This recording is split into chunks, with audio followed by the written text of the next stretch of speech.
Muy buenas tardes para todos los empresarios que están participando en esta sesión.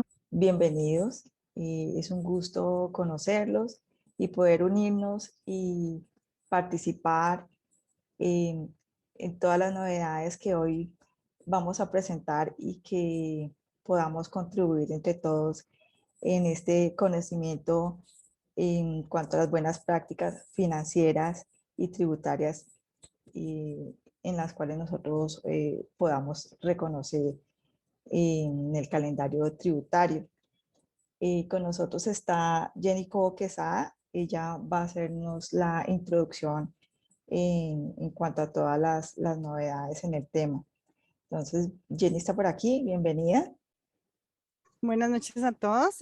Bueno, vamos a trabajar un ratico. Con Vivi hemos hablado un poco de compartir con ustedes, digamos compartir, porque el objetivo no es que sea como una especie de capacitación, sino que sea más un diálogo en donde miremos, por ejemplo, digamos el día de hoy tenemos buenas prácticas empresariales en cuanto a conocer, por ejemplo, el calendario tributario y todas las cosas que debe de hacer o tener en cuenta un empresario a nivel general durante todo el año, en niveles, a nivel tributario y a nivel formal. Entonces no vamos a explicar específicamente qué es un Exactamente. impuesto, ni digamos, ni qué lo contiene, sino que para hacer el calendario dinámico, digamos, el ejercicio dinámico es explicar el calendario, de pronto quiénes tendrán unas obligaciones, quiénes no tendrán unas obligaciones, como práctica empresarial, saber, digamos, esto es necesario para que pues no nos sancionen, no se nos pasen fechas, y pues que ustedes puedan compartirlo y saberlo como empresarios. Y la idea es que si tienen preguntas o que si podemos hacer aportes, pues entre todos construyamos. ¿Listo? Me presento, pues mi nombre es Jenny Cobo, soy contadora pública, especialista en la parte tributaria, revisor fiscal y pues auditor en ISO 27001, pero desde la parte de gestión de la calidad en el área contable y tributaria y financiera. Y aparte de eso, trabajo pues como asesora empresarial con algunas empresas, sobre todo con la Cámara de Comercio de aquí del Cauca, y he trabajado con algunas cámaras de comercio. Estas asesorías se hacen es al sector real, o sea, no a la cámara como tal, sino que muchas veces los empresarios no saben cómo, digamos, a quién acudir. Entonces, algunas cámaras de comercio tienen el servicio de asesoría especializada en cosas muy puntuales que no requieren que los empresarios contraten como tal a un profesional, sino porque necesitan resolver dudas. Yo trabajo desde la parte contable y tributaria en algunas de las cámaras. ¿Listo? Pues me gustaría también que me fueran escribiendo desde donde los puedo, digamos, desde donde estamos comunicados, como para tener una idea mayor. Y si tienen alguna pregunta, pues en la medida que vayan saliendo las preguntas, pues se vayan generando. ¿Listo? Muchas gracias. Si me escuchan, ¿no? Y aquí estamos, perfecto. Bueno, ok. Entonces, digamos, ¿por qué es importante que los empresarios sepan este ejercicio de los impuestos y la empresa? Porque, digamos, la experiencia mía, lo que me dice es que muchas veces uno monta un negocio, en este caso estamos hablando con empresarios TICs, pero uno monta un negocio porque sabe hacer algo, ¿sí? Entonces sé hacer software, sé vender, sé diseñar, por ejemplo, cuando trabajo con restaurantes, entonces sé cocinar, sé hacer algo, y en ese marco de hacer algo monto un negocio, pues o una empresa, ¿sí? Para poder existir. Pero a veces uno no entiende que cuando tiene ese negocio y uno le llega a una situación de la DIAN, y ahorita que la DIAN está cruzando mucha información y los entes de control, uno dice, bueno, pero es que yo soy pequeño, ¿sí? Y entonces determinar el proceso de grande o pequeño para nosotros es a veces diferente dentro del marco normativo. Y cuando no entendemos esta partecita, que digamos que es diferente dentro del marco normativo, muchos empresarios terminan pagando más por sanciones y por acciones omisas que son más involuntarias que por acciones omisas que son del orden voluntario. Por decir algo, a veces he encontrado empresas que necesitan, aparte de la Cámara de Comercio, me pasó la semana pasada con unos empresarios que se formalizaron en Cámara de Comercio en el 2018, pero que no han vendido nada. Entonces crearon una persona jurídica en el 2018, entraron en el 2019, entra pandemia, dijeron no podemos, no hemos hecho mucho, 2020, 2021. Y cuando los reviso, me dicen es que no sé en dónde me están pidiendo actualizar el RUT. Y al revisarlos encontramos que, por ejemplo, no han renovado Cámara de Comercio, no han presentado declaraciones, bueno, y una serie de actividades, y uno les pregunta, bueno, ¿y por qué no lo han hecho? Entonces dicen, pues es que no hemos arrancado actividades o no hemos hecho lo suficiente como para empezar a hacer reportes. Y en ese ejercicio uno encuentra que no lo hacen de maldad, sino por omisión, ¿sí? Y bueno, no sé si sea el caso aquí, pero a veces, como no sabemos, creemos que porque somos pequeños nadie nos va a pedir la información y no sabemos qué información es obligatoria darla, estemos o no haciendo actividad comercial o estemos haciendo algo. Entonces el objetivo es básicamente como compartir un poco de estos calendarios, porque a veces creemos que el otro sabe, pero no necesariamente lo sabe. Entonces por eso vamos a hablar un poquito del impuesto y la empresa. Entonces aquí vamos a mirar cuáles son los deberes formales y cuáles son las consecuencias de no cumplir esos deberes formales y por qué la empresa debe pagar tributo. Y cuando hablo de pagar tributo, a veces el pago es de valor cero, o sea, es el deber formal de a veces presentar una información que no tiene ni siquiera que pagarse, pero que si no se presenta, pues hay una sanción por la omisión de la información. Entonces, digamos, como el objetivo es como que revisemos un poco y hablemos un poco de esto, si nos ha pasado, si hemos visto que le ha pasado a alguien. Y esto es importante que a veces lo hablemos como empresarios porque podemos tener a alguien al lado al cual le podemos ayudar o alguien que nos pueda ayudar, pero como solamente hablamos de la parte, digamos, del hacer de la empresa, eh, digamos, a veces no compartimos estas experiencias que son muy enriquecedoras, tanto para los que nacen como para los que ya llevan bastante tiempo en el proceso empresarial. La idea es que revisemos un poco cuáles son los tributos que se deben de pagar o presentar a partir de un calendario que he hecho en Excel y que posteriormente Viviana, se lo mandaré a Viviana para que Viviana se los comparta. El ejercicio de ese calendario es simplemente como para saber de dónde arrancar. A veces a uno le dicen, no, es que eso es fácil, mira, y tienes que hacer esto y lo otro, pero digamos, no tenemos como de dónde arrancar.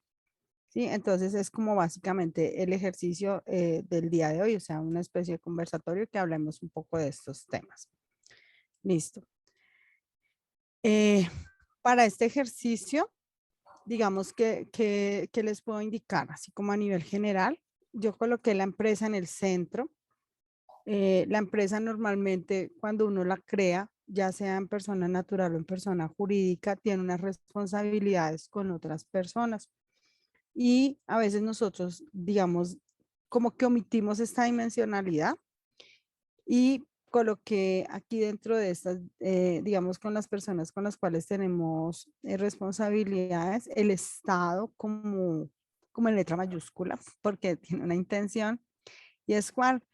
En últimas determinar que el Estado es un socio de nosotros, ¿no? A veces no nos gusta esta palabra, pero cuando uno es contador y tributarista, uno entiende que el Estado, quiéralo o no, es un socio tuyo y que en ese tipo de sociedad él está imponiendo una serie, digo imponiendo porque no es poniendo, sino imponiendo una serie de normas en donde el empresario a veces se ve lesionado fuertemente porque el no conocerlas, pues les está sacando más dinero de su bolsillo e incluso a veces he podido observar que lo que le saca el Estado es mucho más allá incluso que la misma utilidad.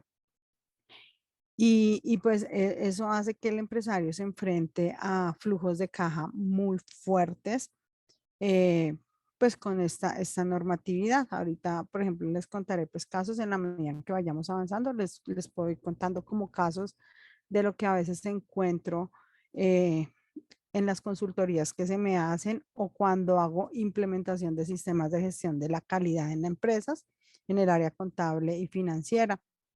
Y uno encuentra que a veces los empresarios deben de pagar cosas que no deberían de pagar o que no pueden hacer negociaciones porque no saben, digamos, como ciertas reglas o no saben ciertas normas que otros empresarios sí lo saben.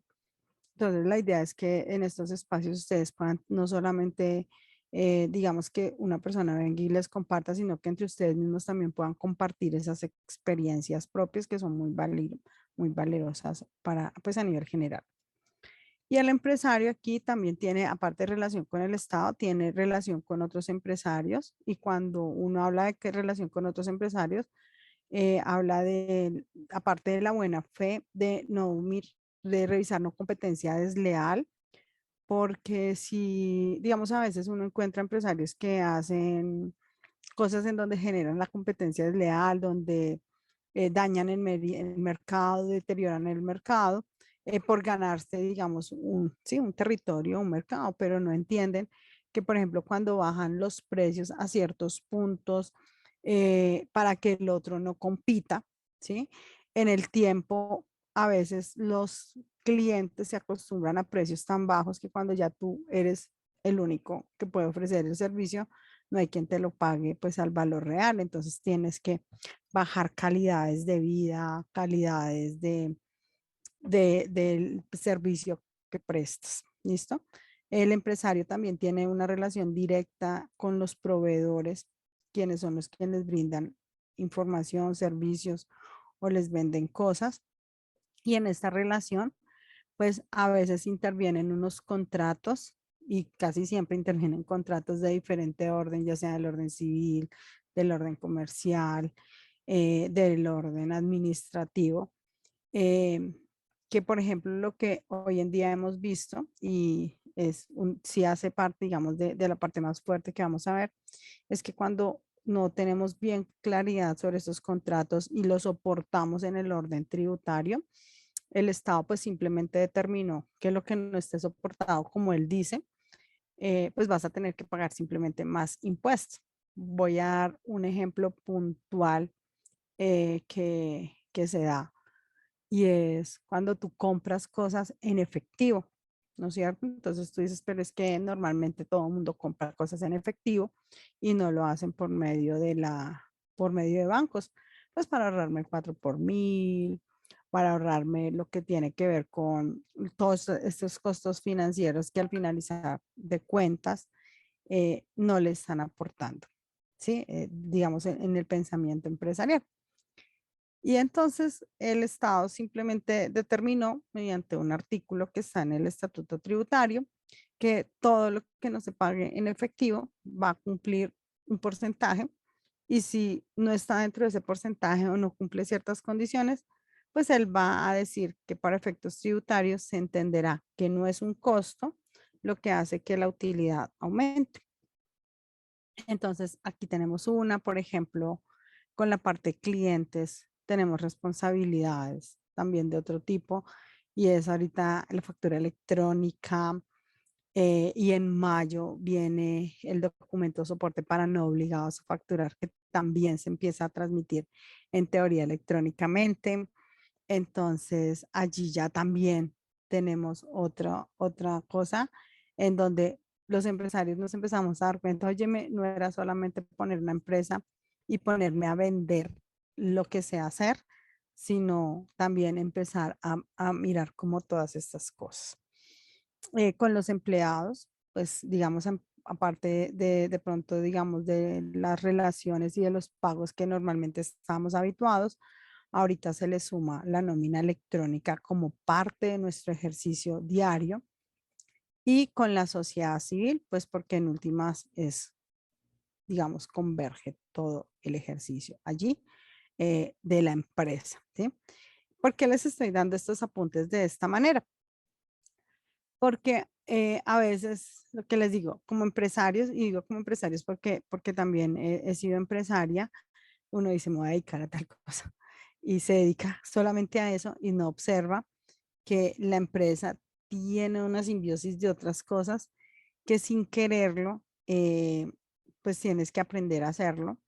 Y si no lo puedes hacer o digamos por el tamaño de la empresa o por X o Y motivo no lo sabes, debes de apalancarte en personas que conozcan los procesos, ya sea mediante contratación o de mediante consultoría. ¿Listo? Hasta allí sí vamos. O si escriben o si dicen hola, sí. Cualquier inquietud o duda o pregunta, podemos hacerla por el chat. Sí. Bueno, todo bien, listo. Todos dicen todo bien, listo. Bueno, entonces aquí para poder empezar a mirar el calendario que queremos compartirle, lo primero que tenemos que revisar es que ustedes deben de identificar plenamente como empresarios si están clasificados como personas jurídicas o personas naturales. Esta parte es supremamente importante porque a veces uno dice, sí, yo soy una empresa, ¿sí? Pero no sabemos, digamos, cómo clasificarnos o no tenemos con mucha claridad entre la diferencia entre la una y la otra y solemos cometer errores en las negociaciones. Voy a darles, por ejemplo, en mi caso, que yo soy contadora, a mí a veces me dicen, Jenny, hazme una propuesta, por ejemplo, ahorita estaba revisando una propuesta para hacer unas consultorías en unos territorios a nivel empresarial con empresarios pequeños. Entonces llegaba alguien y me decía, pero es que a mí que me paguen, no sé, la consultoría a 500.000 pesos y yo con esos 500.000 pesos y hago 10 consultorías en la semana, pues son 5 millones de pesos. Entonces eso parece mucho dinero. Pero entonces cuando ya me siento con la persona a mirar y evaluar qué se le va a ir, entonces me dice, mira el video BIN, mira el transporte, mira, y empieza a listarme las cosas, yo digo, listo, ya tienes la lista de lo que se te va a ir. Pero cuando ya empezábamos a revisar más cosas, entonces ya decía, pues voy a cobrar más o menos 20 millones al mes, de los 20 se me van, digamos, entre costos de viáticos, transportes, etcétera, etcétera, se me pueden ir unos 10, me quedan 10 y de esos 10, no, pues súper chévere porque me hago el súper negocio.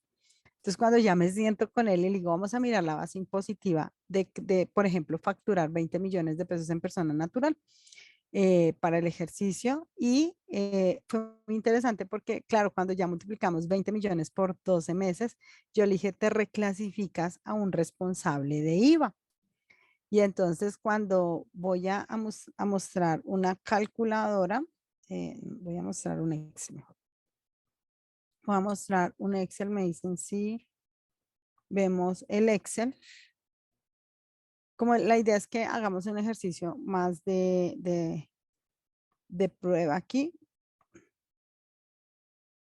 Entonces, por decir algo, si esa persona facturara 20 millones de pesos al mes, digamos que era en el imaginario, para poder pasar la propuesta, entonces estos 20 millones de pesos por 12 meses le daba 240 millones de pesos. Entonces, cuando ya entran estos datos, yo le decía, aquí te reclasificas a responsable de IVA. Porque él dice, no, pero es que de los 20 millones de pesos, a mí no me va a quedar todos esos 20 millones de pesos, sino que me van a quedar solo 10 millones de pesos. Y de los 10 millones de pesos, realmente lo mío son 120 millones de pesos, entonces yo no me reclasifico. Entonces uno tiene que entrar a aclararle a los empresarios que no es cuánto te queda a ti, ¿sí? Cuánto te queda a ti, por decir algo, voy a colocar ese en amarillo, sino que para el Estado tú estás vendiendo, son en total los 240 millones de pesos.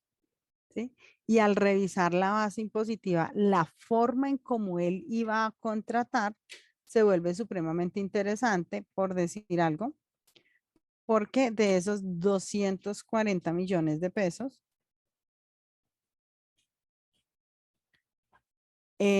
se le va en IVA casi 38.314.000. Le decía, como estás haciendo una propuesta de honorarios porque no quieres discriminar ciertos datos, te van a retener 22.184.000 pesos. Entonces voy a ir colocando aquí cómo lo ve, digamos, cómo lo veríamos en un análisis financiero, así algo sencillo. IVA, retefuente, ICA, ¿sí? Y vamos a llegar solamente a 4 por 1.000. Hay más cosas, pero digamos como a nivel general. Por 2 dividido entre 1.000. Tarifa, voy a colocar una tarifa que es de Popayán. Y esta por 4 dividido entre 1.000. Nada más en deducibles digamos, de esta persona.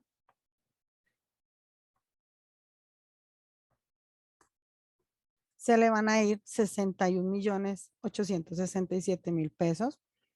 Y aquí, digamos, el empresario pues tiene un déficit en su flujo de caja que no tiene nada que ver con la parte, digamos, de impuestos o de formalismos, sino no va, digamos, esa persona dice, yo voy a contar con 240 millones de pesos en total para desarrollar el proyecto, pero al finalizar su flujo de caja son de 178 millones de pesos, ¿sí? Entonces, miren cómo impacta sustancialmente, digamos, esto, porque en últimas, este personaje, por no saber toda esta parte contractual, ya no cuenta con 120 millones de pesos, que era lo que él pensaba, sino que va a contar solamente con recurso propio, 58 millones de pesos. Y entonces ahí empiezan a sufrir mucho, mucho los empresarios. Lo digo porque a veces, digamos, se ven estas cifras a grosso modo y estos como son porcentajes que parecen aislados, al finalizar de cuentas, el empresario sí o sí los debe de tener en cuenta, ya sea o para el pago impositivo, para la parte formal o para hacer su flujo de caja de saber cómo va a contratar también a otras personas. ¿Listo? En el ejercicio hasta aquí es claro porque es necesario que los empresarios, aparte de saber hacer algo, entiendan cómo es su estructura organizacional. Yo me imagino que muchos lo saben, pero yo no sé si hay alguno aquí que diga, oiga, yo no sabía que tenía que tener en cuenta eso.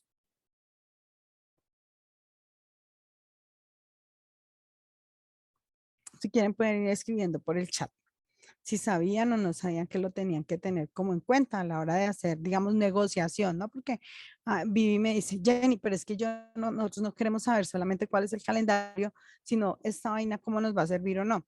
Y el objetivo es que ustedes sabiendo si de pronto no pueden hacer como el kit al ejercicio, lo tengan en cuenta porque si no sus flujos de caja se pueden ver sustancialmente afectados. Bueno.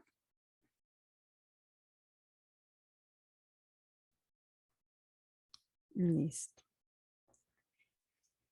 También que tienen que tener en cuenta cuando ustedes tienen sus empresas y es, aparte si son personas naturales o jurídicas, creo yo que la mayoría de las personas jurídicas que están aquí son de naturaleza del derecho privado, más no del derecho público, ¿sí? Esto porque lo debo de tener en cuenta a veces, digamos, dentro de los procesos de negociación. Porque, digamos, impositivamente los procesos pueden ser en cierto modo iguales, pero afectan en el caso de ustedes de forma diferente, porque estos de derecho público a veces el Estado les da unos derechos diferentes a los del derecho privado. Y en el caso de ustedes que están en TICS, tienen economía naranja, o sea, tienen varios beneficios, pero no conocerlos también les puede generar pues un problema. Y la otra es, voy a serles muy sincera, muchas personas, ahorita que hubo el cuento de la economía naranja, se desbocaron a mandarle al Estado, digamos, o quisieron mandarle, yo quiero acogerme al ejercicio de la economía naranja porque voy a pagar cero de renta por un determinado tiempo, ¿sí? Y entonces cuando hacíamos el análisis financiero, hacíamos algo, unos comparativos supremamente interesantes y revisábamos que en algunos casos es mejor que se quede así sin ese, en teoría, derecho, porque ¿sí? Porque la exigibilidad para tener ese derecho es demasiado fuerte en algunos casos para algunas empresas y veíamos como para otras empresas era supremamente suave hacer, digamos, mantener ese derecho y era el tener una relación de trabajadores permanentes, de crear a partir de esa que ya tenías nuevos puestos de trabajo permanentes durante un determinado tiempo con todos los prestacionales, ¿sí? Entonces, y parecía, no, pues es que es súper chévere porque vamos a vender, pero cuando salían al mercado, sostener lo que les estaban pidiendo, en algunos casos no fue tan fácil, teniendo en cuenta que venimos de una pandemia, teniendo en cuenta que pasamos de una pandemia, digamos, y empezaron a abrir fronteras, pero se cerraban, se abrían, fuera de eso el paro, fuera de eso otras condiciones del mercado propio que hacían que para algunos empresarios fuera supremamente difícil realmente mantener, digamos, como esa proyección que se propusieron. ¿Listo? Mientras que para otros fue una cosa supremamente interesante porque hubo empresarios que cogieron estos ejercicios y lo pudieron hacer con mucha facilidad. También nos toca evaluar impuestos territoriales en el caso de entidades públicas. ¿Aquí hay entidades públicas o todas son privadas? Es que Lina coloca que sí hay que tenerlos en cuenta. Privada. Ah, todas son privadas, privadas. Ok. Bueno, digamos que las diapositivas, estas diapositivas se las voy a Voy a compartir. mirar ahí de planeación financiera, pero no sé cómo estará. No sabe si es privada. Bueno, yo les voy a compartir estas diapositivas en donde hay, digamos, más información, quiénes son comerciantes, quiénes no son comerciantes. Ah, sí, cuando se envía, cuando se es proponente o se tiene RUP, se tienen que tener en cuenta esta parte impositiva, ¿sí? Pero podríamos determinar algo aquí bien interesante y es lo que ustedes hacen se puede catalogar desde dos ámbitos y por eso lo coloqué acá. Y es que cuando ustedes forman la persona jurídica como tal, la persona jurídica es catalogada como comercial, ¿sí? Pero en el caso de las TIC, a veces cuando me siento con las personas naturales, no son catalogadas dentro de la persona comercial, sino dentro de una profesión liberal, ¿sí? Y eso también Un hace que segundito, haya Jenny, una... por favor. Dime. Ajá. Por favor, los que están con el micrófono abierto, silenciarlo. Gracias. Listo. Ah, bueno, gracias. Sí. Entonces, por ejemplo, cuando ustedes trabajan como persona natural, lo he evidenciado con algunos casos TICs de personas que trabajan en la parte de TICs, es que se les puede catalogar como profesión liberal. Y en algunos casos, yo cuando digamos empiezan a tener ciertas ventas, les digo, venga, pásense más bien a una acción mercantil para que no se reclasifiquen a una acción, digamos, a responsables de IVA, porque a veces es bien harto tener estas responsabilidades, no solamente sobre la parte empresarial, sino sobre la parte privada. ¿Listo? Aquí voy a compartirles, ahora sí, una tabla que es la que, digamos, queríamos compartir en cuanto a las formalidades que deben de tener en cuenta para que, digamos, aparte que ustedes hacen negocios como empresarios, puedan decir, óyeme, todo esto o estas cositas voy a tener que analizarlas en cada una de mis empresas, en cada una de mis empresas o mi empresa, para que no se me vaya a pasar, por ejemplo, lo que decía la compañera ahorita, les voy a contar algo con relación. Ahorita que ya estamos facturando electrónicamente, estamos haciendo nómina electrónica y que vamos a empezar a reportar la parte de documentos soportes para no obligados a facturar de forma electrónica. Nosotros antes siempre hacíamos los análisis financieros después de que pasaran las cosas y ahora nos toca, creería yo, para que las empresas crezcan, hacerlo antes, ¿sí? O mes a mes estar haciendo evaluaciones constantes porque, por ejemplo, con todos los documentos electrónicos y más ustedes que trabajan desde la parte de tecnología, digamos, ya la gente no va ciertas costumbres que se tenían de prestarse IVAs, de prestarse facturas, de mira, te voy a hacer esto, pero después lo vamos a hacer así. Si ya no se hace dentro de una planeación previa, va a ser muy difícil hacerlo posteriormente porque la base de datos que está cruzando la DIAN es una cosa terrible. A nivel empresarial, ¿sí? Y los empresarios muchas veces cogen y le dan las claves a los contadores, pero no saben toda la información que puede verse, que puede darse y ver básicamente la DIAN. ¿Listo? Entonces, voy a mirar, por ejemplo, digamos, aquí ya empezamos en cosas de la formalidad. No sé si allí hasta ahora, digamos, para todos hay claridad. Miren, a nivel general, para uno poder establecer un calendario de nuestras actividades, una de las cosas que tenemos que identificar con claridad es cuál es nuestro número de identificación tributaria, ya sea en persona jurídica, ¿sí? O en persona natural. ¿Listo? La idea de identificar estas personas jurídicas y en persona natural es cuál. Ustedes deben de colocar, por ejemplo, el número de cédula o el NIF, ¿sí? Entonces, por ejemplo, en mi caso es 67015-819. Cuando ya tenemos, y en el caso de un número de identificación, persona jurídica es 900, 512, 782, por decir algo. ¿Listo? Entonces, lo que nosotros vamos a verificar para el calendario tributario nacional son los dos últimos números del NID o de la cédula, ¿sí? Y el último número, porque los calendarios casi siempre los van a colocar teniendo en cuenta estos datos. ¿Listo? Si hay alguna pregunta, pueden decir, oye, me respondenos tal cosa. ¿Listo? No, si me enviaron una esta, están entrando a ver qué están dando exactamente. Bueno, entonces vamos a mirar. La DIAN tiene unos calendarios que los saca anualmente y los actualiza. Y si ustedes pueden observar en la parte superior de los calendarios, Interesante o no. Bueno, pero les va a decir, por ejemplo, revisen los dos últimos dígitos de su número de identificación, ¿sí?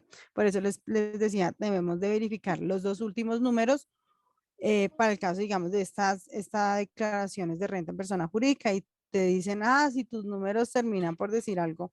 El ejemplo que teníamos aquí creo que es 82. A ver, ¿dónde está? 82. Se me fue. Por favor, Jennifer, silenciar el micrófono. O Jenny, tú lo puedes silenciar, por favor, que tienes el anfitrión. Yo tengo el anfitrión. Ok, ya, espérame. Gracias. Entonces, vamos a colocarlo acá. Pero creo que ya se silenció.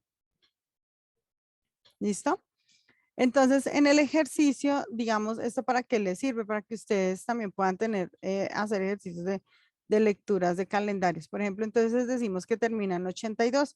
Como termina en 82, yo voy y busco dónde está el 82, y entonces me dice, el 82 está entre el 81 y el 85 y la declaración de renta de esta persona jurídica termina, se tendría que presentar máximo hasta el 3 de mayo.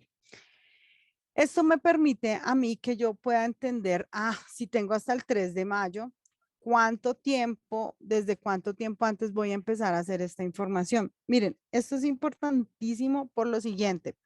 A veces uno dice, pero es que estamos apenas 9 de marzo y eso se va hasta el 3 de mayo, o sea que todavía hay tiempo para hacerla.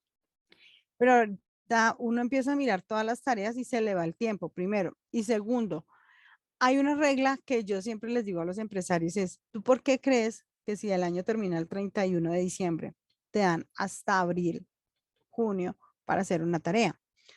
No es porque sea tan fácil, ¿sí? O sea, porque hay que hacer una serie de procesos y procedimientos y si los dejas para última hora, pues lo más seguro es que vas a tender a un error, ¿sí? Y esa regla siempre ténganla en cuenta porque vean, les voy a contar, por ejemplo, casos que yo he visto. La resolución de facturación electrónica sale el 22 de mayo del año 2020. Bueno, miento, sale en el año 2019 y tuvieron que ampliarla y volverla a ampliar y volverla a ampliar y ya el 22 de mayo dijeron no vamos a jugar más. La DIAN dijo así y dijo a partir de octubre empezamos a ya vencimientos definitivos, octubre, noviembre, diciembre, ¿sí? Y uno dice, pero si sale el 22, ¿por qué la tienen que aplicar en agosto, en octubre, noviembre y diciembre? ¿Sí?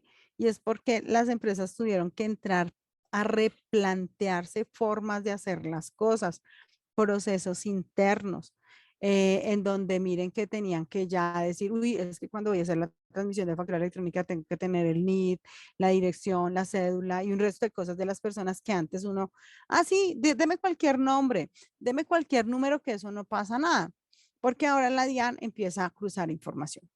¿Listo?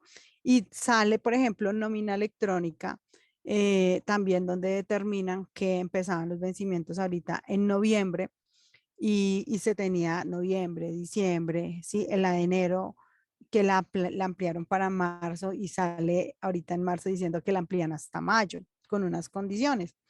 ¿Y es por qué? Porque miren los empresarios para poder aplicar nómina electrónica que están revisando. Oiga, ¿será que lo mismo que yo le estaba contratando a Jenny Cobo que le decía que le pagaba 1,5 millones a nivel de seguridad social es lo que yo le pago en bancos?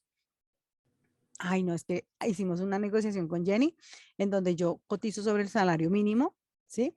Pero a ella le pago más. Entonces, pero ahorita van a cruzar esa información y la DIAN les dice, oiga, y me lo tienen que pagar por bancos. Y uno, puchica, o sea que lo que le reporte yo a la planilla debe de ser igual a lo que reporto en la nómina y me lo van a cruzar con el banco. Y uno dice, ¿será que tienen esa capacidad?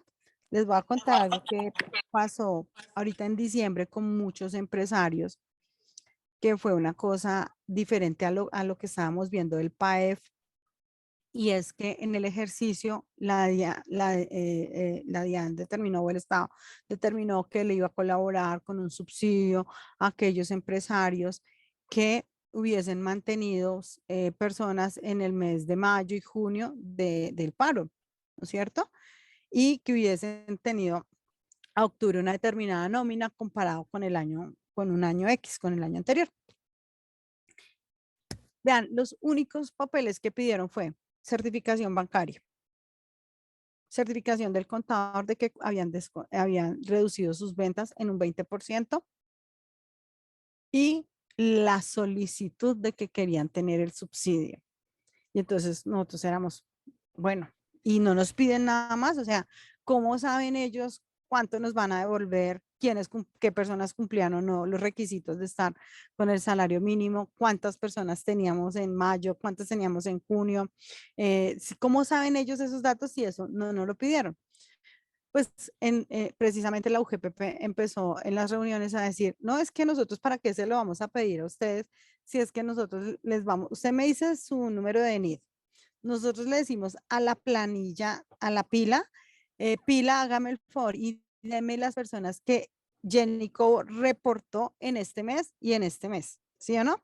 Y tenemos la información susceptible que ya se está diciendo de cuántos fueron las ventas y hay un contador que me lo está certificando.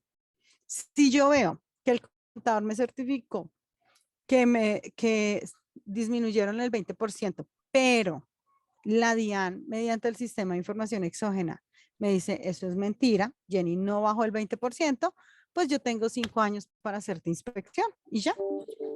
¿Sí? Entonces miren que ya la DIAN empieza a tener esa información, por eso ya no nos la pide a nosotros como de pronto pudo haber pasado antes, digamos bajo otros esquemas que no estén cruzables, mándeme la planilla de la gente, mándeme los nombres, mándeme un Excel donde me diga quiénes estuvieron en mayo, quiénes estuvieron en junio. No, ella dijo, no, no me mande nada de eso, que yo voy y le pido a la pila esa información, pido a la DIAN otra información, pido a unas entidades ciertas informaciones que se cruzan en Exógena, lo monto en una matriz, ustedes que son súper pilosos en montar matrices, en hacer programas de software, y el software me dice a Jenny Cobo hay que darle, no sé, 5 millones de pesos porque tuvo X número de personas que tenían el salario mínimo. Y a mí nunca me pidieron esa información, pero ellos ya están en la capacidad de tenerla. Primero. Segundo, hoy en día ya nos llegan cartas en donde nos dicen, mire, acá le mando el IVA sugerido, le mando la declaración de renta sugerida, y uno dice, ¿cómo así? ¿Qué es eso? Pues sugerido significa que ellos ya saben cuál es mi ingreso, ¿sí? Cuál es el ingreso de Jenny Cobo, y me sugieren también unos costos porque saben Jenny Cobo a qué se dedica de acuerdo a lo que yo haya dicho en el RUT. Y si yo me salgo un poco del estándar, ustedes que manejan la parte de informática, pues se van a, saben que en esas desviaciones, lo que esté por encima o por debajo, pues puede tender a un error y ellos van a decirte, apreciada Jenny Co, te invitamos a y te hacen, pues te hacen una solicitud inicialmente respetuosa, y si no, pues te acoges, pues te van a seguir molestando. ¿Listo? Entonces, para eso necesitamos que ustedes, digamos, aprendan a mirar en el calendario qué días tienen los vencimientos de diferentes acciones formales, porque a veces son solamente acciones formales, presentar, por decir algo. Para presentar la declaración de renta, deben de tener en cuenta que se presenta la declaración de renta y en algunos casos se presenta un formato que se llama el 2516 o 2517. El parámetro general es que el 2516 o 2517 se presenta antes de la declaración de renta. Miren, aquí hay una cosa bien interesante porque siempre le preguntan a los funcionarios de la DIAN, ¿y antes es un día antes, dos días antes? No, la norma dice antes, o sea, significa que si yo presenté la declaración de renta, por ejemplo, a las 2 de la tarde, pues antes de las 2 de la tarde ya podríamos tener 1:59, ¿listo? Lo que uno hace es como para no hilar tan delgado, porque cuando ellos hacen auditorías, créanme que es de esa magnitud, pues antes es por lo menos una hora antes o un día antes, entonces yo coloco el calendario de esta manera, en donde, por ejemplo, dije, este se le vence el 3 de mayo, pero el 25/16 intentémoslo presentar el 2, ¿sí? Como la fecha límite. ¿Listo? Dentro del ejercicio, las personas jurídicas, miren que lo he puesto solo para personas jurídicas, presentan declaración de retención en la fuente de forma mensual y contienen 2 elementos. Las personas jurídicas, hay unas pequeñas excepciones, pero yo voy a decirles las generalidades. Y es que la retención en la fuente no solamente contiene las retenciones que yo hago por compras de servicios o bienes, sino que también contiene la autorrenta especial que debo de presentarle a la DIAN por la parte de las ventas. ¿Listo? Entonces, en ese ejercicio, la DIAN, por ejemplo, con facturación electrónica, ya sabe cuándo tienes que presentar, sí o no, por lo menos por ese lado, la retención en la fuente. Y con facturación electrónica, y más ahorita que van a venir los documentos electrónicos, sabe a quién le tienes que hacer retención en la fuente. Entonces, casi que ella ya puede tener un control mensual de estos datos. ¿Esto para qué les va a servir a ustedes, digamos, dentro de los procesos que ustedes van a tener? Y es que hagan planeación financiera. Bueno, si no le quiero retener, si no le quiero deducir a la persona, por ejemplo, en la parte contractual con alguien, entonces, digamos, hagamos contratos para las partes de honorarios que sean mensualizados a montos pues que estén enmarcados dentro del artículo 383, o por decir algo en las compras, pues que revisemos los topes para hacer retención en la fuente. porque a veces contratamos con personas que ellos dicen, no, pero pues que si me vas a hacer descuento de la retención, te lo dejé bien barato y fuera eso me vas a retener, ¿sí? Y entonces ya a veces no te terminan vendiendo. Entonces, si tú manejas estos datos, tú vas a poder decir, bueno, en planeación financiera, entonces voy a comprar de esta manera, voy a contratar de esta manera, de forma legal, ¿sí? Sin tener omisión de la norma y sin que, pues, posteriormente digamos, tú no te entregues, mejor dicho, que es el ejercicio. En las personas naturales, la retención en la fuente se da solamente bajo condiciones comerciales, no bajo el contrato de profesión liberal. Lo digo así porque a veces hay personas que dicen, porque yo tengo buenos montos de ingresos, pero no hago retención nunca en la fuente siendo persona natural. Y yo voy a analizo y le digo, es que eres una profesión liberal, no estás enmarcado dentro del código mercantil para poder darte esta responsabilidad. ¿Listo? ¿Hasta allí vamos bien?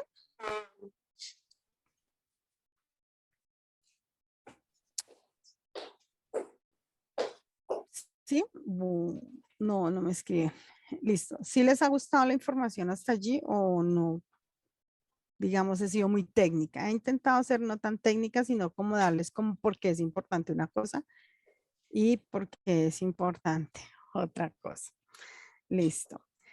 Vamos a mirar, en el IVA hay dos condiciones del IVA. Uno puede ser bimestral y el otro cuatrimestral. Miren, aquí les voy a dar una cosa súper impresionante para este ejercicio y la mayoría de la gente dice, no, mira, yo quiero que sea bimestral porque es que así no acumulo y entonces si no acumulo, pues no voy digamos, digamos, porque dice, yo pago cada 2 meses el IVA y así no se me acumuló porque me gasto el dinero, ¿sí? Y en otros casos es cuatrimestral, entonces no, no es como usted quiera, sino que es como debe de ser. Para la clasificación de el IVA bimestral o cuatrimestral, se deben de tener en cuenta los topes de ingresos del año inmediatamente anterior y em, y de acuerdo a eso, determinar en ese año cómo se va a presentar la declaración. ¿Esto qué significa? Que esta evaluación la tienen que haber hecho en los primeros días del mes de enero. ¿Listo? Pero hay solamente una excepción. Para las empresas nuevas, sí o sí, el IVA va a ser bimestral. Las empresas nuevas, entiéndase lo siguiente, el periodo fiscal nace el 1 de enero y termina el 31 de diciembre. ¿Listo? Y he encontrado muchos casos en donde dice, ay, pero es que yo me creé en octubre, o sea que mi periodo termina hasta el otro octubre. No, si te creaste en octubre, el primer año fiscal está entre el 1 de enero y 31 de diciembre, o sea que al 31 de diciembre de ese año en que te creaste, que fuiste a Cámara de Comercio, tu IVA va a ser bimestral. Si no vendiste nada, pues de ahí en adelante te clasificas en cuatrimestral. Si vendiste mucho, pues tendrás que hacer el análisis en dónde estás parametrizado. ¿Cómo lo vamos a revisar en el calendario tributario? Igual, vamos, buscamos si el IVA es bimestral o si el IVA es cuatrimestral y en el caso de la persona jurídica que colocamos ahí termina en 82. Ay, mi declaración se vence si es bimestral el 9 de marzo, el 11 de mayo, el 11 de julio, el 8 de septiembre, el 10 de noviembre o el 12 de enero del 2023. Pero si es cuatrimestral, el 11 de mayo, el 8 de septiembre y el 12 de enero. Solamente serían 3 porque recoge 3 cuatrimestres. ¿Listo?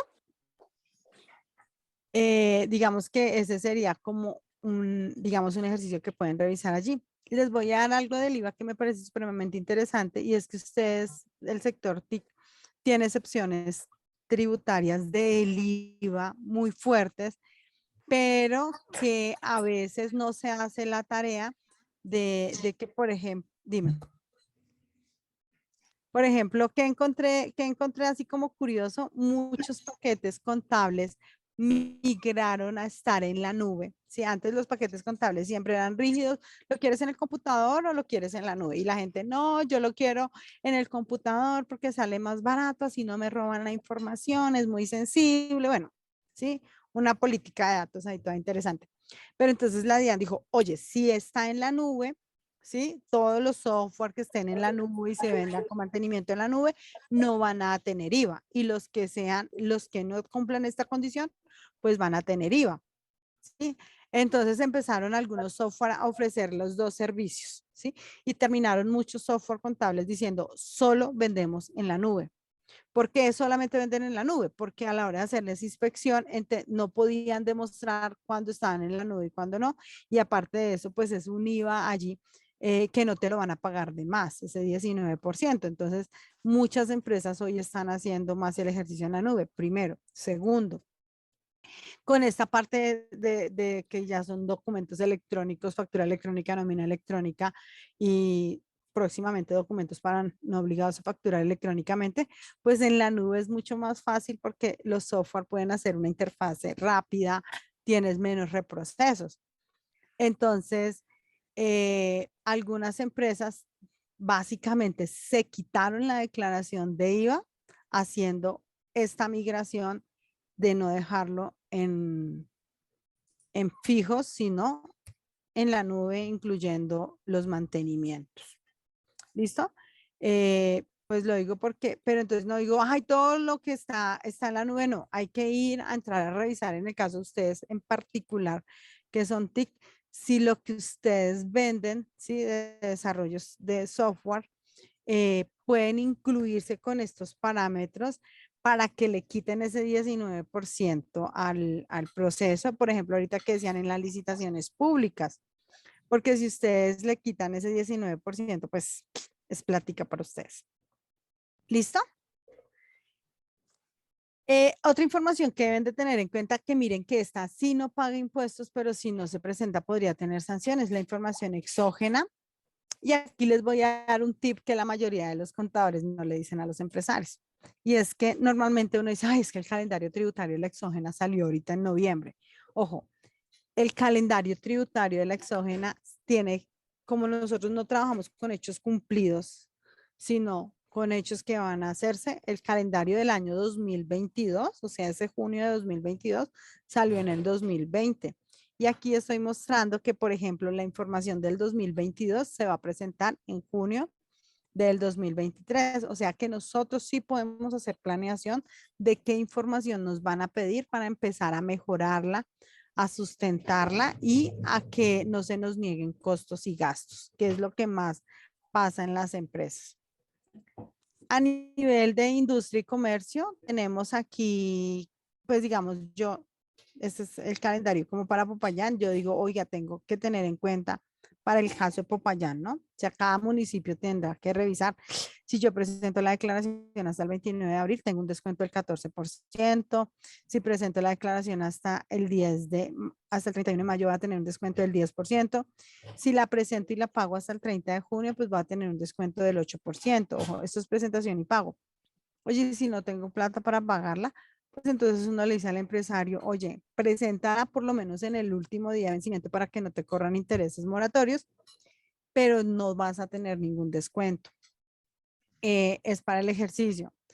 Tengan en cuenta que, por ejemplo, en Retefuente hay una ley que determinó algo que, pues personalmente a mí me parece supremamente lesivo, y es que si una declaración de retención en la fuente se presenta de forma extemporánea por fuera de los primeros 60 días después de la extemporaneidad, se debe de presentar y pagar el mismo día, porque si no, se entiende por no presentada. Ya nos pasó el caso con algunas empresas en donde la DIAN nos quisimos acoger al decreto 2155 de descuento de impuestos. Presentamos la declaración en un día, unas se alcanzaron a presentar, otras se presentaron todas el mismo día, pero unas se alcanzaron a pagar ese día y las otras se pagaron al otro día. Pues con ese descuento del 80% de impuestos y de sanciones, nosotros dijimos, pues aquí miremos todo lo que tengamos que corregir. Pues nos mandaron ya posteriormente a decir, no se pueden acoger porque era presentación y pago. Y claro, entonces morimos porque muchas personas corrieron a presentar estas declaraciones porque en su momento estaban totalmente omisas. Voy a decirles cosas como que estábamos en pandemia, ¿no? Y muchas veces los empresarios en pandemia decían, ¿le pago a la DIAN o pago la nómina? ¿Sí? Y muchos empresarios dijeron, no, pues paguémosle a la nómina a la gente porque la gente tiene que comer, está en sus casas, no puede salir. Pero mire que aún así, aunque parece que es una norma que ayudó a muchas personas, para algunos empresarios fue muy lesiva porque no se contó con el flujo de caja de las empresas y digamos bien hubieran podido haber dicho se descuenta, ¿sí? Pero mejorar un poco los procedimientos diría yo, de haber acordado las formas de pago. ¿Listo? Pero bueno, así salió la norma y digamos, sí hay unas cosas buenas, pero pues digamos, son muy normas que acarician mucho, diría, a empresarios que tienen buen flujo de caja. Pero digamos, no se tiene en cuenta el empresario que de pronto el flujo de caja después de una pandemia y después de un paro están un poco apretados. ¿Qué otro dato ustedes deben de tener en cuenta cuando se renueva Cámara de Comercio? Que para presentar información en Cámara de Comercio hay que estar los estados financieros a veces aprobados mediante asamblea. En algunos casos se registra no esta acta. Entonces tienen que determinar esto. Que entonces si vamos a hacer una acta, una asamblea de socios, pues los estados financieros tienen que estar antes. Que si tenemos revisor fiscal, pues al revisor fiscal hay que entregarle la información mucho antes, incluso de enviar la citación a asamblea. Y que si, por ejemplo, tenemos convenio con uniones temporales o con contratos de colaboración empresarial, pues entonces estos contratos de colaboración empresarial tienen que empezar a presentar la información antes para poder hacer integración, ¿sí? Entonces empezamos a generar como una especie de un calendario, o sea, ¿qué debo de hacer? ¿En qué momento debo de hacer las cosas? Y no creer que porque ya es dentro de 1 o 2 meses, lo hacemos a última hora porque a veces estas integraciones son muy fuertes y no es fácil hacerlas tan rápidamente.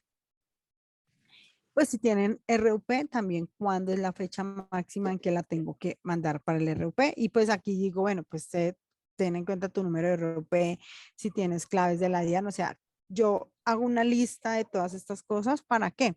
Porque a veces uno dice, ay, la clave la tengo en la agenda, la clave la tengo en el correo, la clave de esto otro lo tengo, y tienes una información muy dispersa y me pasó el año pasado en una implementación de sistema de gestión de la calidad, me llamaron porque a los contadores les da por morirse, les digo yo a veces así como jocosamente, y el empresario no tenía claves de nada, todas las tenía el contador. A recuperar claves, ay, pero es que todas se recuperan al correo del contador, a crear nuevas, a actualizar información, a crear nuevas claves, a hacer unos reprocesos y en algunos casos llegaron los vencimientos y pues lastimosamente por no tener esta información rápida y a la mano, pues el empresario sufre, digamos, sufre bastante. ¿Listo? Datos adicionales a esto que es más del orden impositivo es ARL, si requieren tener claves de ARL, usuarios, para poder hacer afiliaciones, tener claridad para ustedes de qué tipo de riesgo tienen con una persona de acuerdo a la contratación, ¿sí? Miren, a veces uno cuando hace contratos por prestación de servicios, les cuento que uno no pide el riesgo de la persona, pues porque uno dice, pues, eso que le va a pasar algo, ¿no?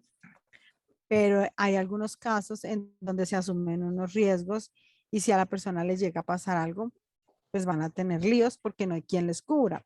Dos, lo veo mucho con la parte de TICs, de empresas TICs, y es que a veces ustedes logran tener jornadas más allá de las 10 horas que generan un cansancio mental en la persona y que si llegan a tener un accidente y la ARL logra demostrar que hay un cansancio mental por exageración de horas de trabajo, la ARL no les va a cubrir. Sí, entonces, digamos, son cosas que miren que no son tributarias, pero que en el caso de de algún riesgo, pues eso les va a poder afectar a ustedes.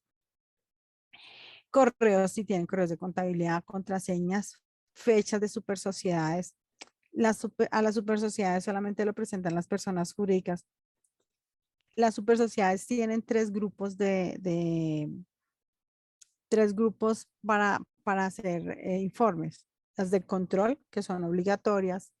Las de inspección, que es porque les pidieron algo y que no están dentro de la obligatoriedad, pero que las van a inspeccionar porque algún ente las ha delatado o porque tienen algún proceso inmerso abierto que necesitan que las inspeccionen.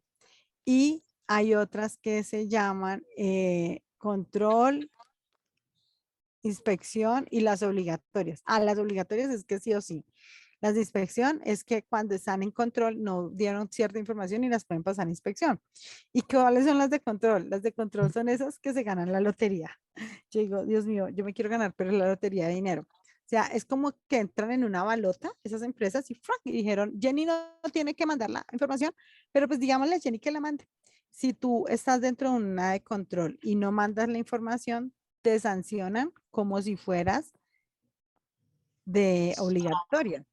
¿Sí? Y miren que a veces es simplemente consultar en la base a ver si cada año, esto se hace cada año, decir estoy, no estoy, y si no estás, pues colócala en rojo. Pero si estás, empiezas a presentar esta información, porque aquí cruzan DIAN, Exógena, Super Sociedades, Cámara de Comercio y FOSICA. O sea, cruzan en super sociedades, hay casi 5 bases de datos en donde tú tienes que le mandas una información al uno, al otro y después entre ellos se comparten la información a ver si Jenny Co dijo lo mismo a todas. Hay que enviar unos certificados básicamente a 31 de diciembre de a quién le compré. El 220 es para rentas de trabajo o certificados de retención en la fuente a personas que les haya comprado cosas diferentes a rentas de trabajo. Y la nómina electrónica que pues ya está en marcha. ¿Listo? Para algunas personas, para otras no está en marcha. Y aclaro algo con la norma que salió hace poco con relación a nómina electrónica. La nómina electrónica se amplió a mayo para las personas que están entre 0 y 10 trabajadores. Pero si ya tú estás habilitado, no entras dentro del grupo de ampliación a mayo. Ampliación a mayo es a quienes no estaban habilitados a 28 de febrero. ¿Listo? Primero. Segundo, aparte de esto, tengan en cuenta que si tú te habilitas en fechas posteriores a las del vencimiento, la norma dice que te habilitaste, que tienes que igual reportar como desde el vencimiento, pero que lo que ya reportes extemporáneo no es deducible tributariamente. Entonces ahí hay un dato bien interesante porque muchas personas dicen, pues yo ya me habilité en marzo.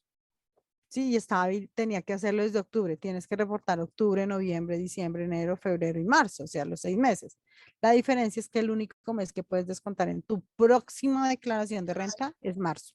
Los otros mueren, no tienen por qué, digamos, la DIAN no te los va a dejar deducir. Y además que si lo haces, pues se va a dar cuenta. Aquí yo les digo a los empresarios, es como esto. El ejemplo, digamos, que más puedo asimilar es como que tú tuvieras Facebook y tu pareja no tiene Facebook, ¿no es cierto? Y te vas con una persona diferente a Cartagena a disfrutar Cartagena y tú tomas las selfies, ¿sí? Montas las fotos en tu Facebook y tú dices, no, pero si mi pareja ni mi marido ni se da cuenta ni nada, porque él ni Facebook tiene. Y uno dice, sí, él no tiene Facebook, pero los amigos sí tienen y le cuentan, ¿sí? Y es lo que va a pasar con la DIAN en muchos de estos casos. Y es que la DIAN no tiene a veces cierta información o ciertos entes de control no tienen la información, pero tienen amigos que le cuentan la información porque entre ellos hay unas bases cruzadas que son obligatorias dárselas. ¿Listo? Que el pago de cesantías vencía el 14 de febrero, que los intereses a las cesantías vencían el 31 de enero, que el primer pago de prima es el 15 de junio y que el segundo pago de prima, pues digamos en este caso lo hemos referenciado el 15 de diciembre, pero realmente son el 20. Que hay que entregar 3 dotaciones para las personas que ganan 2 o menos de 2 salarios mínimos.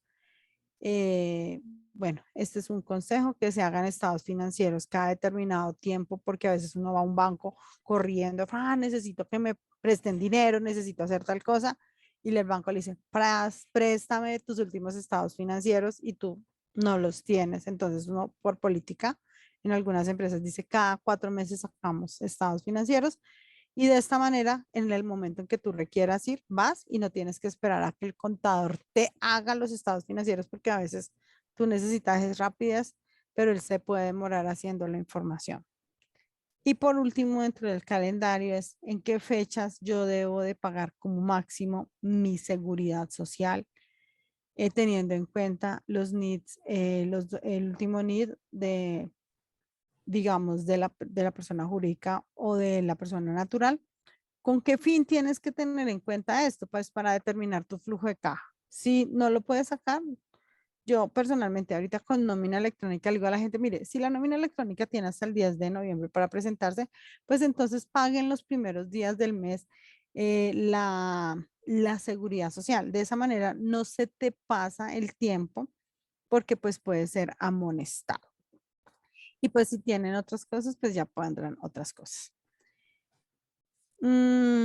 Digamos que a nivel general, estas son las formalidades generales que pueden tener ustedes como empresarios. ¿Listo? No sé si hasta allí he sido clara, si tienen preguntas, si compartimos un rato y ya.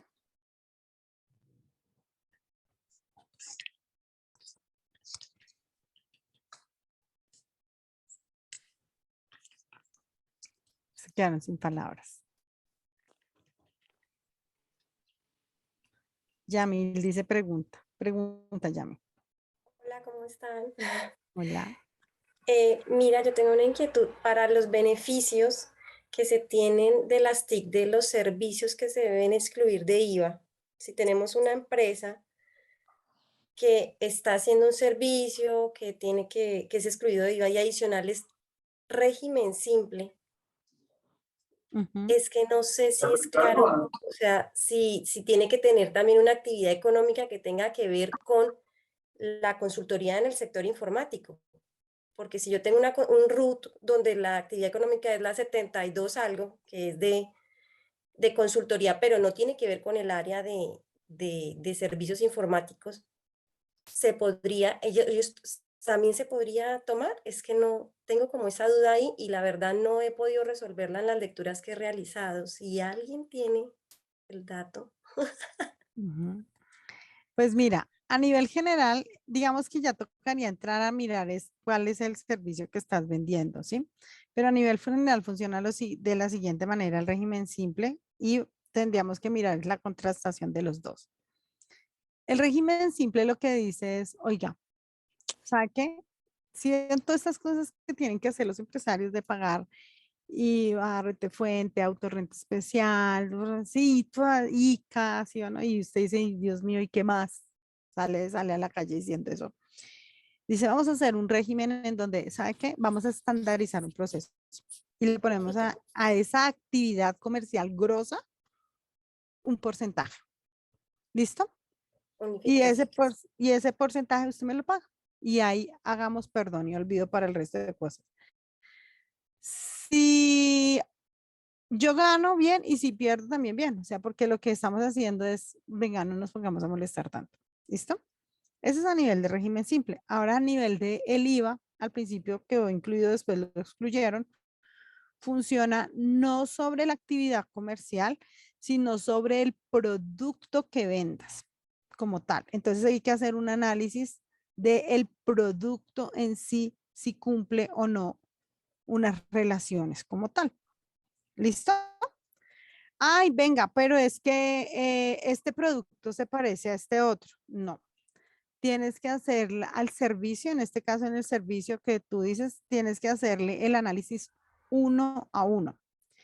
Al principio la DIAN determinó para estas exclusiones que ellos iban a sacar una tabla, los del MinCID iban a sacar unas tablas y unas cosas, y que ellos eran los que iban a certificar, pero como esa vaina se les desbordó, entonces lo que ellos dijeron es que tienes que tener alguien interno que te certifique que cumple esos parámetros. ¿Listo?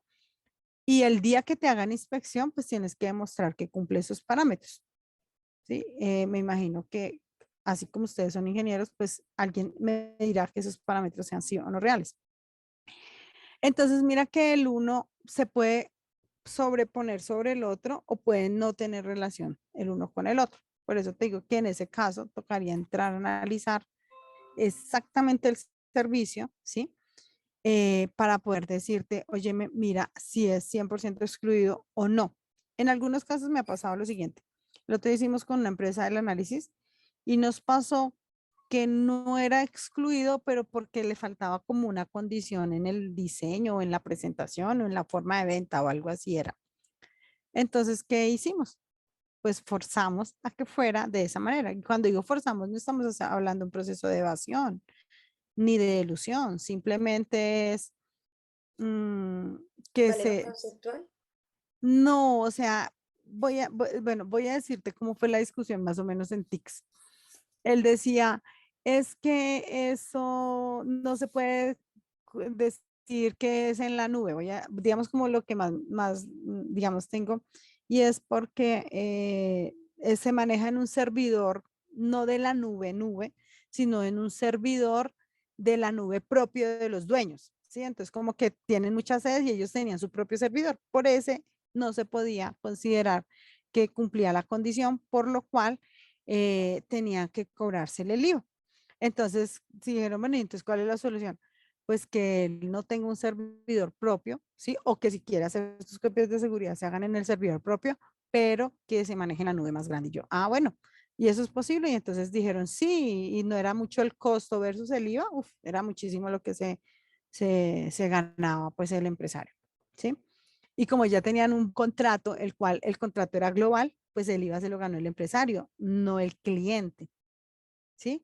Como puede pasar, por decir algo, que si tú tienes un contrato que diga vale 100 más IVA, pues al momento de hacerle todo este proceso, pues el IVA ya no te lo ganas tú, se lo ganas el cliente porque a él le especificaste que era más el IVA, ¿sí? Y cuando el IVA desaparece, pues ya no se lo puedes cobrar a él. ¿Listo? Entonces, por eso te digo que toca revisar muy bien el objeto contractual y hacer el análisis ya individual del servicio. No Vale. sé si fui Sí, no, clara, sí, pero ya me ayudaste muchísimo porque sí, en el caso de que yo tenía entendido que era sobre la actividad y que tenía que tener la actividad de consultoría informática, o sea, las 60 y algo, o sea, todo lo que tuviera que ver con la parte informática, pero ya con eso entonces ya también quedo tranquila por ese lado.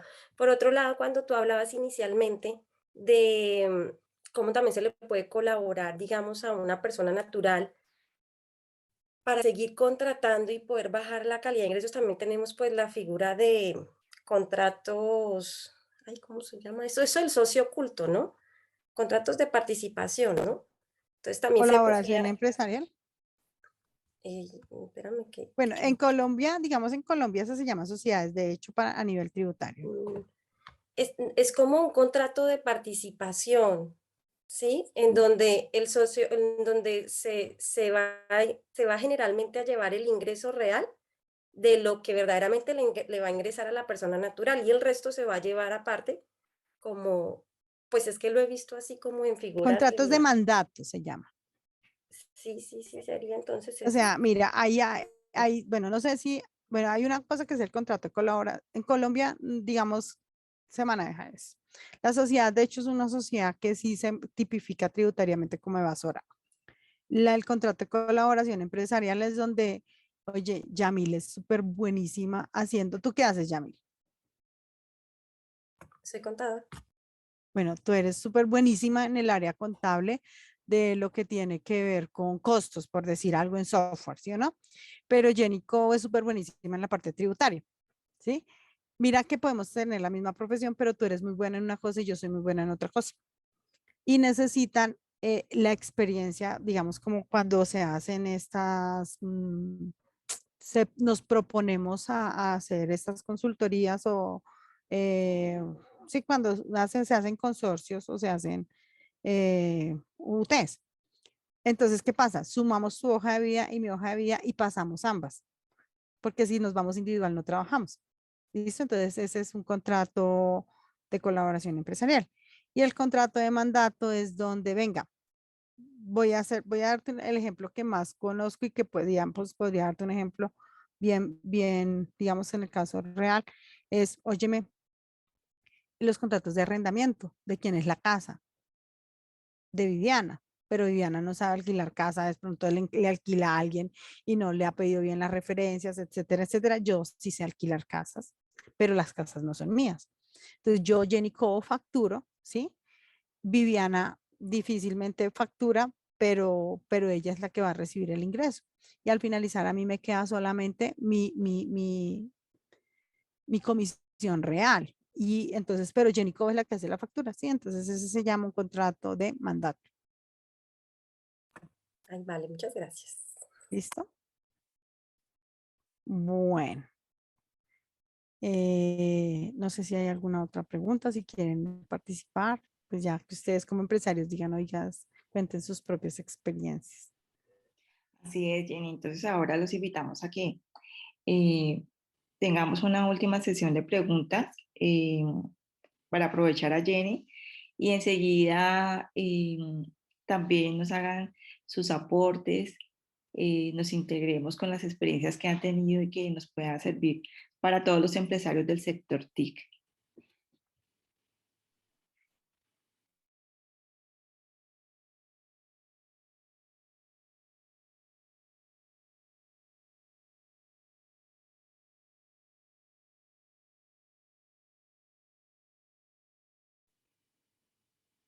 También puede ser que compartan si les gustó, si no les gustó, que se tiene que mejorar, porque después de que abran el espacio, empiezan ustedes mismos a hacer también sus propios intercambios de experiencias.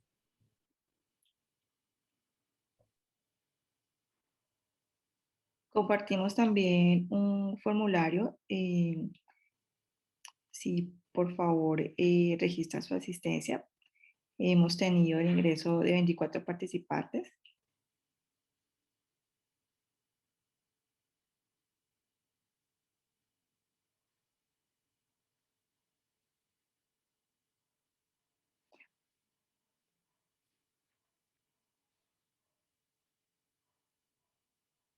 Por aquí nos dice Joana, buenas tardes. En cuanto al contrato de mandato de la retención en la fuente, ¿la realizan sobre todo o sobre las comisiones? Muchas gracias. ¿Cuál sería la respuesta? Joana, los contratos de mandato tienen una condición y es que hay que revisar que el mandatario actúa como el que manda. O sea, ¿qué significa eso? Y no sabría allí, digamos, la pregunta hacia quién va enfocada. ¿En qué sentido? Viviana me manda a mí a comprar algo, ¿sí? Digamos, nosotros vivimos en Popayán, ¿no? Entonces yo me voy para Cartagena y Viviana me dice, oye, Jenny, tráeme tal cosa desde allá como si fuera Kisron. Yo actúo como si fuera Kisron haciendo el mandado. Entonces, si Kisron tiene que hacer rete fuente, pues Kisron tengo que hacer rete fuente. Pero si, por ejemplo, tengo que hacer rete IVA, pues tendré que hacer rete IVA, ¿sí? Pero si Kisron está exonerada de hacerlo, pues entonces ya no lo hace, ¿sí? Lo mismo en viceversa. Si yo voy a vender, yo tengo que actuar en el mandato como si fuera la persona que es la que manda. ¿Listo? No sé si ahí te doy claridad, ¿sí? Porque la retención en la fuente vendría siendo dependiendo de quién manda, quién lo manda a hacer y si el ejercicio está sujeto a retención. Buenas noches, ¿cómo está, doctor? ¿Aló, se me escucha? Sí, perfecto. Sí, te escuchamos. Buenas noches. Joana. Sí, bueno, sí, la pregunta con respecto al contrato de mandato es si la persona que a mí me manda, o sea, el mandatario, en su caso sería Viviana, al momento de pagarme a mí, sobre todo sobre lo que me mandó a comprar y sobre las comisiones, ella me retiene o no en la fuente.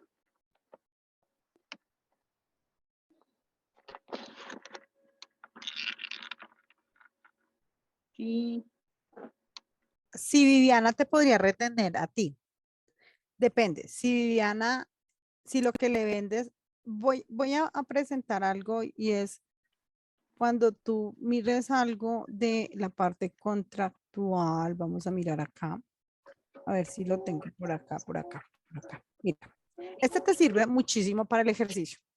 Siempre que ustedes revisen cualquier tributo, los elementos básicos del tributo es este, el sujeto activo, que quién es que el Estado, el sujeto pasivo, quién es el que paga o el que hace el proceso, el hecho generador, la base y la tarifa.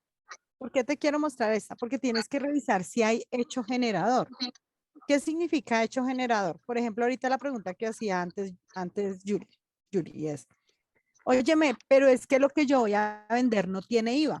Ah, bueno, entonces si no tiene IVA, no hay hecho generador, por lo cual no hay base gravable, por lo cual no hay tarifa. Ay, pero es que una parte tiene IVA y la otra parte no tiene IVA. Ah, entonces la parte que tiene IVA tiene un hecho generador, esa parte tiene una base gravable y esa parte tiene una tarifa. ¿Sí? En el caso de la retención en la fuente tendrías que revisarlo así. Óyeme, voy a darlo con el mismo caso de ella.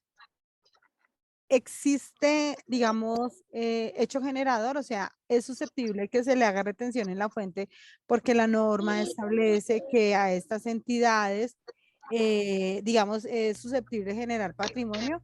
Sí, entonces hay hecho generador, por lo cual tendrías que ir a mirar la tabla de retención en la fuente sobre la base de la comisión o sobre, digamos, lo que es lo tuyo y después vas a mirar la tarifa. Óyeme, no, yo soy del régimen simple.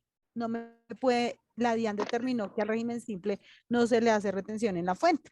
O porque soy de la economía naranja, o porque me gané una excepción tributaria de no pagar renta por 10 años, porque estoy en no sé qué, ¿sí? ¿Hay hecho generador de retefuente? No hay hecho generador de retefuente, por lo cual no hay base gravable, por lo cual no hay tarifa. Entonces, para tu pregunta, lo primero que se tiene que responder es, ¿Viviana está en la obligación de hacer retención? Sí, digamos sí. Kisron. Ahora la segunda pregunta, ¿hay hecho generador en tu caso? Sí, no. Sí, porque no tengo ninguna excepción.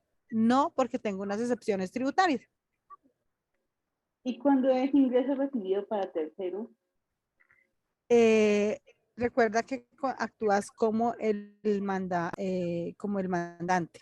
Entonces, si hay hecho generador en el mandante y la persona que está comprando tiene la obligación, hay hecho generador, actúa, porque tú eres simplemente un mandatario, tú actúas como el otro, no como tú, ¿sí? O sea, por ejemplo, si a mí Viviana me manda a hacer algo como si fuera Kisron, yo actúo como si fuera Kisron, no, me despersonalizo de ser Jenny Cobo para el ejercicio del mandado. Ujú. Ya. Bueno. Vale, muchas gracias, doctor. Bueno,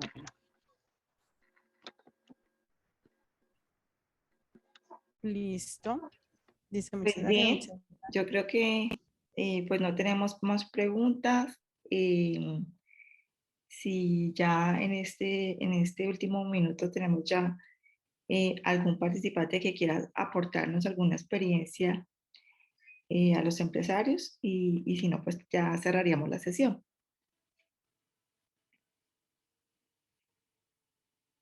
Bueno, pues ya no siendo más, agradecemos a todos por la participación y muchísimas gracias, Jenny, por todas estos tips que nos has regalado en el día de hoy. Esperamos que sean de mucho provecho para las empresas del sector y que tengan una buena noche. Ya cerramos la sesión. Hasta luego. Bueno, muchas gracias a todos y a ti, Viviana, por el espacio. Con todo gusto.